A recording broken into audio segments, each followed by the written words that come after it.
Hi everyone, my name is Maxine Tatlonghari and my company is Vanity Girl Hollywood. I make lighted Hollywood style vanity tables so you can get that old Hollywood glam in your own home or salon across the country in Canada. And I have one of her vanities and I love getting ready every day. So you guys, seriously, it changes how you feel about getting ready. I'm Lisa Steadman. I am Chief Woohoo Woman at Woohoo Inc. Woohoo! And I help people build buzzworthy brands, hit their brand bullseye, and magnetize their ideal clients, customers, and fans. Fans are just as important, using masterful messaging, buzzworthy branding, and social media. Well, as the sole male panelist up here, I'm very happy to be part of this. Just wanted to say this has been incredible so far. Really interested to hear everybody. My name is John Trefry. I'm a web producer. I work for DocStock, which is a startup in Santa Monica, producing business videos, and I also run Forward Thought Entertainment, which is a multimedia production company.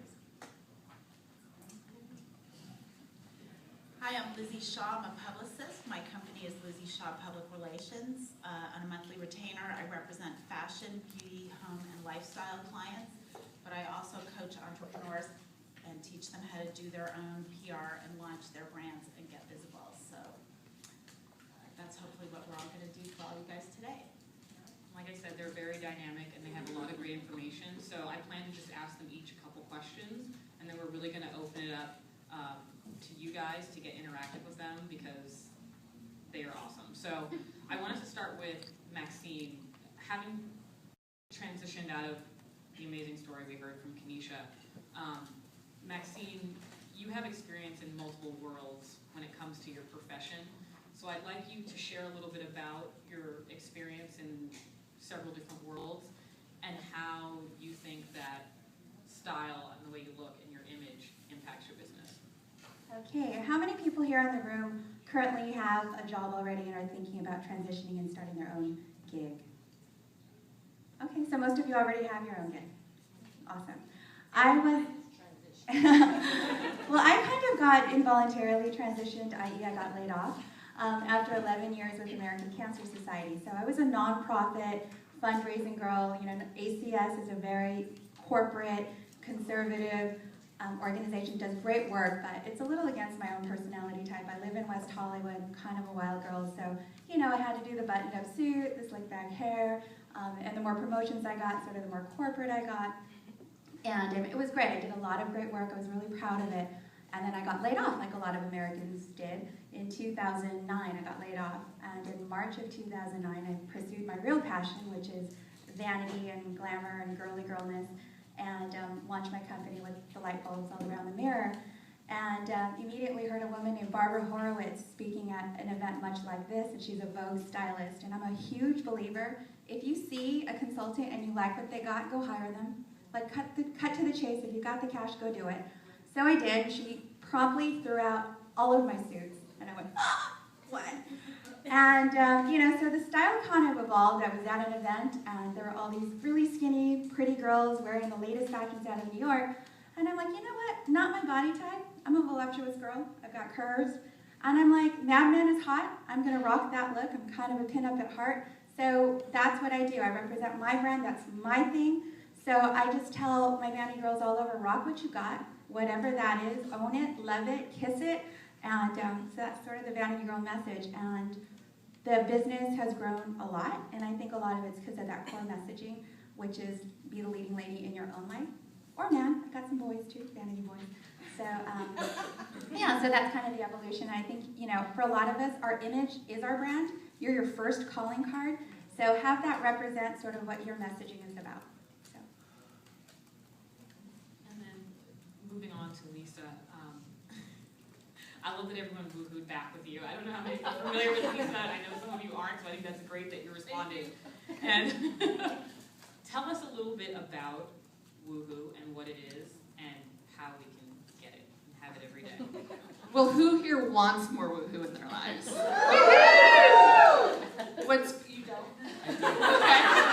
I'm like, well, you're the only one, sir. For the record, I do. Good, okay, good. Just checking. So here's what's great about this. We all have that woohoo within us. And it doesn't have to be as big and bold and crowd is someone else's woohoo. My woohoo's pretty big, bold, loud, and proud.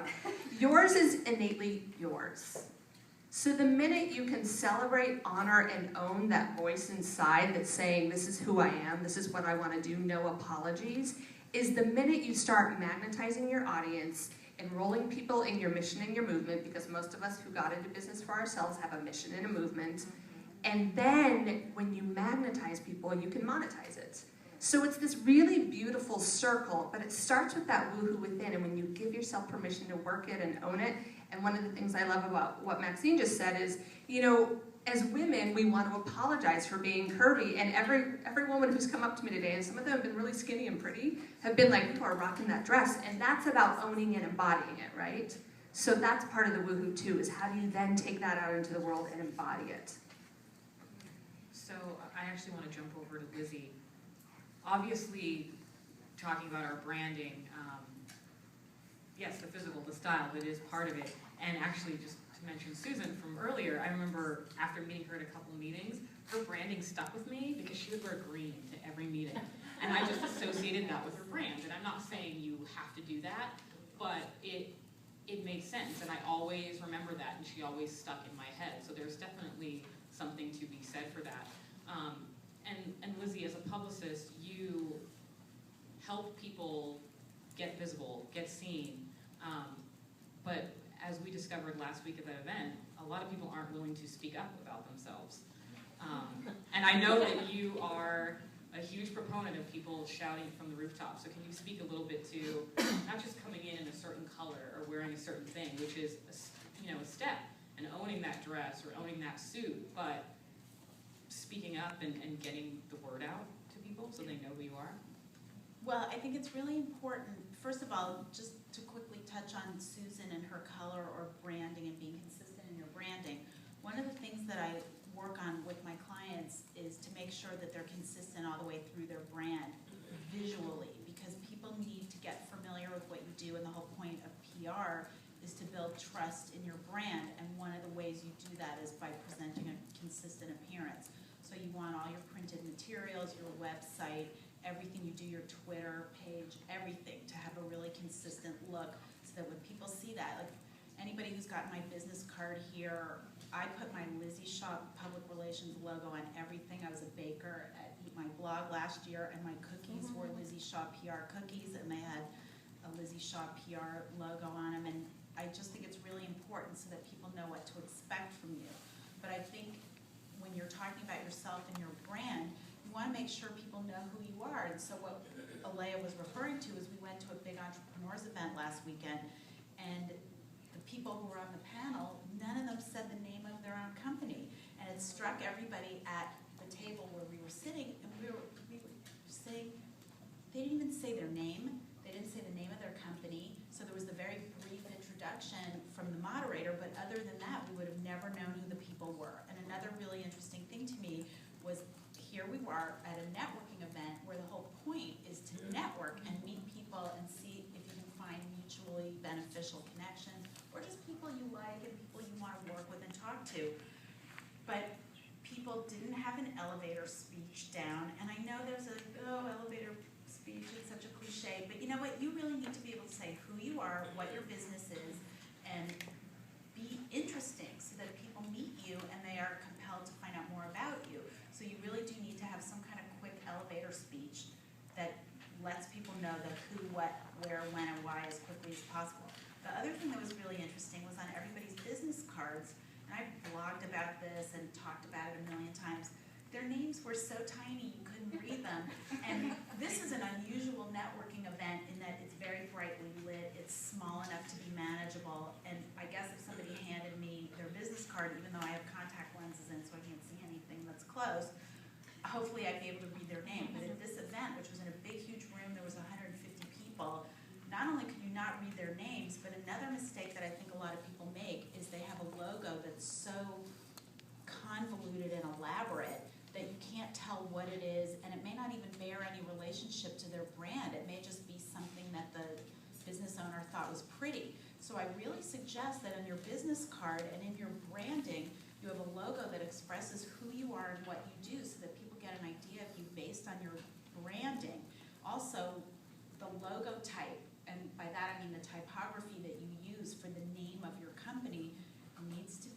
legible, everyone. You could have the most beautiful script font in the world, but if people look at it and are like, what the fuck does this say? I had to drop that font quickly so people would know they were listening to me. But everyone, please have a business card where people can read the name of your company, read your name. Now my company is called Lizzy Shaw Public Relations, so Lizzy Shaw is this big on my card. But even then where it says Lizzy Shaw, it's big enough for people to read. And then please have contact information that's legible, which should include your telephone number and your email address, because you do want people to find you. So that's my big speech on that. Listen to me, always. And, you know, there is a reason why I have them all on the panel. And so grab their cards, look at their websites. They are doing amazing things for themselves and for other people. And you always want to look at good examples. Like, they each have completely different businesses, and you can tell what the business is, or you get a feel for the business by looking at their site. You know, it's very, you get the right feeling, and so you want to see if your, what you're putting out there is consistent with that. Like Maxine's is very girly, very, you know, glam, Hollywood, you know, and that's not me. I'm much more like... It is when she comes over. Turning on the lights, I'm like, we're doing social media? But that's her brand, and she knows who she's reaching, and her audience loves it. So take a look at all of these people and what they're doing, and yeah, and so anyway, they're awesome. But John, I wanted to jump to you because video is obviously a hot topic. We've had some people recording their stuff today. Some of you may have questions about video. You've been asking me about it. Can you speak a little to the value of using video for small business? Sure, thanks, Alea. I work with video every day, and literally I meet small business owners, entrepreneurs, and the first thing they ask me is, how do I use video? And because we all know that it's the richest form of content out there. I mean, the mobile phone is the most important screen in our lives, and it's followed by the computer screen, and the TV is third. And so that actually, to me, really represents the change in the paradigm, which is, you know, what we used to think of as video and film production was television and movies, which is hugely expensive. But now that shift to the web and increasingly to mobile phones has also brought with it just a huge availability of those tools, meaning for business owners like yourselves or people with ideas, using video is a very real opportunity that you should take advantage of. I recently read an article about Jon Favreau, who's a huge Hollywood director, did Iron Man 3, and he actually used an iPhone. You know, so in a Hollywood movie, they used an iPhone. And so what I'm... Yeah, there was a shot. Oh, one shot. Yeah. No. But We what's totally do video too. Yeah, we're actually making Iron Man 4 right now. All right, so the point is, if you have an iPhone, you can be making video for your business. And really, there's just a few kind of key points that I like to tell people, which are, you know, number one, just do it. You know, you may not know a lot about, you know, video production. If you're a tech person, just go out there, download an app on your iPhone or get iMovie or whatever it is that will allow you to produce that content for your business. Do it, and if you can't do it, then find somebody to do it. There's really no excuse not to use it, because it's another thing that I wanted to mention is that video is hugely important for SEO and your visibility for your business, so that when somebody types in, you know, Vanity in Los Angeles, you know. It dominates. Seriously, I've got the first 10 slots on Google if you do Girl Vanity, Hollywood Vanity. And a lot of that's because I started doing video a year ago. Had to go through a lot of years to do it, but I hired people because I can't do it. Sorry. Totally. Yeah. And I mean, that's across the board. There is no business out there that will not benefit from video content. And so really, I just encourage you, you know, go out there and do it, and make sure that you're incorporating it into your website in a way that's really optimizing your search ranking results, because, you know, let's face it, that's really how a lot of people will come to